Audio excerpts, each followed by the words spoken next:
Hem vingut fins a esta empresa de Carlet que ara els expliquem què fa. Ronald, bon dia, què tal? Bon dia, què tal? Hem vingut perquè oferiu treball. Què és el que esteu buscant? Estem buscant dos puestos. Uno és enginyer mecànic per al departament de producció i I+D i un altre és comercial per a l'àrea de màrqueting i comunicació. Teniu una empresa molt innovadora. Què és el que feu així? El que fem són equipaments per a fotografia de producte 360 graus i 3D. Bernat, tu eres enginyer així. Vosaltres sou una empresa que mescla tecnologia i fotografia. Explica'ns això. Pues a Eisner el que intentem és canviar la manera de mostrar els productes a les webs, a les tendes online i als catàlegs virtuals. De quina manera?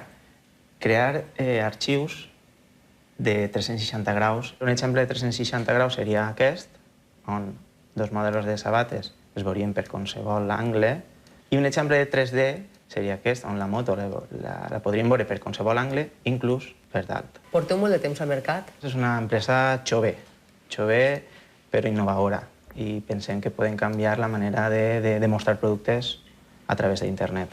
Ja teniu molts clients? Sí, n'hi ha moltes propostes, sobretot de diversos sectors, el sector de la sabateria, de la moda, de l'automoció. I això és car?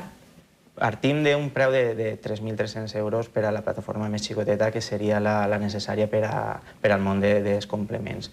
Això és el producte final, però com funciona aquest sistema? Si m'acompanyeu, ho mostraré encantat. Perfecte, doncs anem. Este és el sistema Eisner, un dels models, el més xicotet, que consta d'una plataforma robotitzada i la unitat de control. Esta unitat de control el que fem és connectar-la a qualsevol càmera reflex, il·luminar bé l'escena amb un xoc de flaixos i elegir la quantitat de fotografies que volem per volta. Com se us va ocórrer aquesta idea? Fa uns anys ens adonarem que les ventes en internet estan creixent, però la manera de vendre no. A partir d'ahir ens va ocórrer mostrar els productes d'una altra manera, des de tots els angles possibles. I no n'hi ha res semblant al mercat? A Espanya no n'hi ha res. Ara busqueu un enginyer mecànic. Què faria aquesta persona? Esta persona es dedicaria sobretot a crear i desenvolupar nous productes per a la companyia. María Dolores, ¿qué tal? Hola, encantada. Tú eres la community manager. Tendré molta faena ahora porque lanzar un producto al mercado supongo que no será fácil. Pues la verdad es que tenemos muchísima suerte porque nuestro producto, al ser tan innovador, está teniendo muy buena acogida en el mercado y por eso queremos cubrir esa vacante comercial dentro del departamento de marketing. ¿Quién treball farà esta persona?